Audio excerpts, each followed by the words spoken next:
মঙ্গলবার সন্ধ্যায় মহাকরণে সাংবাদিক সম্মেলন করে মন্ত্রী সুশান্ত চৌধুরী জানান, অবসরপ্রাপ্ত হোমগার্ডদের বঞ্চনা মেটাতে ২৫০০ টাকা পেনশন প্রদান করার সিদ্ধান্ত নেওয়া হয়েছে। এতে করে ত্রিপুরা রাজ্যের বহু হোমগার্ড উপকৃত হবে, দীর্ঘদিনের সমস্যা অবসান হবে বলে অভিমত ব্যক্ত করেন মন্ত্রী সুশান্ত চৌধুরী। ত্রিপুরা জুডিশিয়াল একাডেমির জন্য ৩৪টি শূন্য পদ তৈরি করা হয়েছে। এর মধ্যে রয়েছে private secretary, head clerk, library assistant, driver এবং সুপারডেন্ট সহ একাধিক পদে নিয়োগ করা হবে। এর পাশাপাশি ইলেকশন ইন্সপেক্টর টিপিএসসি মাধ্যমে নিয়োগ করা হবে। ট্রাইবাল ওয়েলফেয়ার দপ্তরের অধীন এবং ওবিসি ওয়েলফেয়ারের অধীনে যারা হোস্টেলে থাকে তাদের দৈনিক ৬৫ টাকা থেকে অনুদান বৃদ্ধি করে ৮০ টাকা করা হয়েছে। মিড ডে মিলের সহযোগী কর্মীদের জন্য ১৫০০ টাকা মাসিক বেতন বৃদ্ধি করে ২৫ টাকা করা হয়েছে। বিদ্যালয় শিক্ষা দপ্তরের অধীনে ১০০টি বিদ্যালয় বিদ্যাজ্যোতি প্রকল্পের আওতায় থাকার পরেও আরও ২৫টি স্কুল এই প্রকল্পের অন্তর্ভুক্ত করা হয়েছে মন্ত্রিসভার বৈঠকে বলে জানান তিনি। Tribal welfare department enhancement of rate of boarding house stipend from existing rupees 65 to rupees 80 per day per boarder যারা বোর্ডিং এ থাকে, হোস্টেলে থাকে, ট্রাইবাল ওয়েলফেয়ার ডিপার্টমেন্টের অধীন, তারা প্রতিদিন ৬৫ টাকা করে পেত। এখন তাদের যে অ্যামাউন্ট সেটাকে ৮০ টাকা করা হয়েছে এবং সঙ্গে ৫ টাকা LPG sweeping and cleaning and other petty মেইনটেনেন্সের জন্য তাদেরকে প্রদান করা হবে। পার ডে 65 ছিল, তাদেরকে ৮০ টাকা সেখানে করা হয়েছে এবং এতে করে ৩১,০০০ ফ্যামিলি ইনভলভ, তারা উপকৃত হবে ট্রাইবাল ওয়েলফেয়ার ডিপার্টমেন্টের অধীনে। এমবিবি বিশ্ববিদ্যালয়ের জন্য ৩২টি শূন্যপদ তৈরি করা হয়েছে, কারণ কর্মীর অভাবে দীর্ঘদিন ধরে এমবিবি বিশ্ববিদ্যালয়ের পঠন পাঠনে ব্যাঘাত ঘটছিল। এই শূন্যপদগুলি দ্রুত পূরণ করা হবে বলে জানান তিনি। বৈঠকে আরও সিদ্ধান্ত হয়েছে ৪ জানুয়ারি আগরতলা সায়েন্স সিটির উদ্বোধন করা হবে। আশা কর্মীদের বেতন ১০০০ টাকা বৃদ্ধি করা সিদ্ধান্ত নেওয়া হয়েছে। উপকৃত হবে ৭৭৬৭টি জন আশা কর্মী। এক্ষেত্রে সরকারের অতিরিক্ত ব্যয় হবে ৯,৩২,০০,০০০ টাকা। পাম্প অপারেটরদের অন্তর্ভুক্ত ডিডব্লিউএস এর অধীন কর্মীদের ৪,৭০০ টাকা বেতন ছিল, তাদের বেতন আরো ২,৩০০ টাকা বৃদ্ধি করা হয়েছে এবং যারা আইআরপির সাথে যুক্ত তাদের বেতন ৫,১১০ টাকার ছিল, তাদের বেতন আরো ২,৪৯০ টাকা বৃদ্ধি করা হয়েছে বলে জানান সুশান্ত চৌধুরী। যারা ডিডব্লিউএস ডিপার্টমেন্টের অধীন রয়েছেন for drinking and irrigation purpose,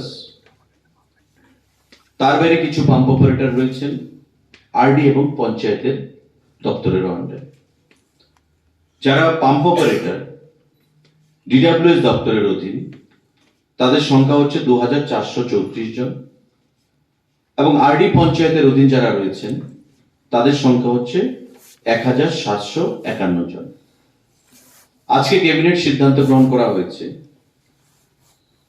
যারা পাম্প অপারেটররা ড্রিঙ্কিং ওয়াটার পারপাসে রয়েছে ডিডব্লিউএস দপ্তরের অধীন, তাদের বেতন ছিল মান্থলি ৪,৭১০ টাকা।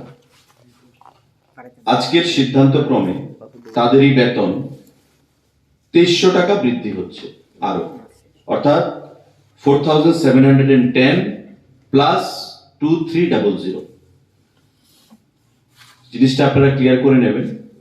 যারা পাম্প অপারেটর ডিডব্লিউএস দপ্তর এবং পঞ্চায়েত দপ্তর বারডি ডিপার্টমেন্টের অধীন রয়েছেন, তাদের ড্রিঙ্কিং ওয়াটার পারপাসে যারা বেতন পান, তারা বেতন পেতেন আগে ৪,৭১০ টাকা। এখন সেই বেতন বৃদ্ধি হবে আরো ৪,৭১০-এর সঙ্গে ২৩০০ টাকা। এই টাকাটা ক্যাবিনেট আজকে মঞ্জুরি দিয়েছে তাদের বৃদ্ধি করার জন্য।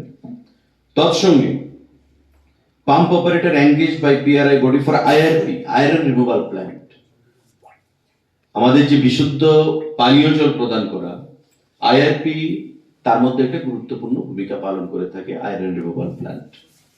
যারা আইআরপির সঙ্গে যুক্ত রয়েছেন অপারেটররা, তাদের বেতন আগে ছিল ৫,১১০ টাকা। আজকে তাদের সঙ্গে বেতন আরো বৃদ্ধি হবে ২,৪৯০ টাকা। ৫,১১০ প্রিভিয়াস, এট প্রেজেন্ট আমরা যেটা সিদ্ধান্ত নিয়েছি আজকে প্লাস হবে ২৪৯০, অর্থাৎ আপনাদের তাদের বেতন প্রায় ৭,৫০০ টাকার উপর গিয়ে সেখানে দাঁড়াবে। তো আমরা তাদের প্রত্যেককে, তাদের দীর্ঘদিনের একটা দাবি ছিল, বিগত সরকারের আমলে তাদেরকে বঞ্চনার এমন জায়গায় পৌঁছে দেওয়া হয়েছিল যে সেখান থেকে অর্থনৈতিকভাবে পরিবারগুলো ঘুরে দাঁড়াতে পারছিল না। তাদের যে জব স্যাটিসফ্যাকশন, তাদের জব স্যাটিসফ্যাকশন ছিল না।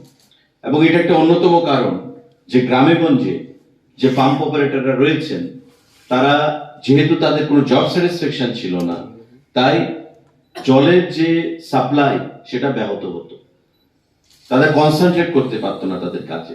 কিন্তু ক্যাবিনেট আজকে council of ministers headed by the honourable chief minister সিদ্ধান্ত গ্রহণ করেছে যে তাদের দীর্ঘদিনের এই যে জমে থাকা বঞ্চনা, সেই বঞ্চনার অবসান করা হোক এবং পাম্প অপারেটর দু ক্যাটাগরির তাদেরকে 2300 টাকা বৃদ্ধি করা হয়েছে।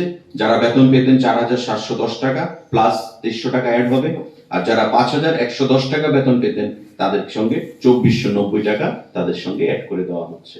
আরও জানান, বর্তমান সরকার প্রতিষ্ঠিত হওয়ার পর ঘোষণা দেওয়া হয়েছিল যারা রাজনৈতিক সন্ত্রাসে খুন হয়েছে তাদের পরিবারের একজনকে সরকারি চাকরি দেওয়া হবে। সে অনুযায়ী ডাই ইন হারনেসের 5টি চাকরি বাকি ছিল, সেগুলির অফার প্রদান করা হয়েছে বলে জানান তিনি। আরও জানান, উত্তর জেলায় আর্যভট্ট বিশ্ববিদ্যালয় স্থাপন করার সিদ্ধান্ত গ্রহণ করা হয়েছে। এর জন্য জমি প্রদান করার সিদ্ধান্ত গ্রহণ করা হয়েছে বলে জানান।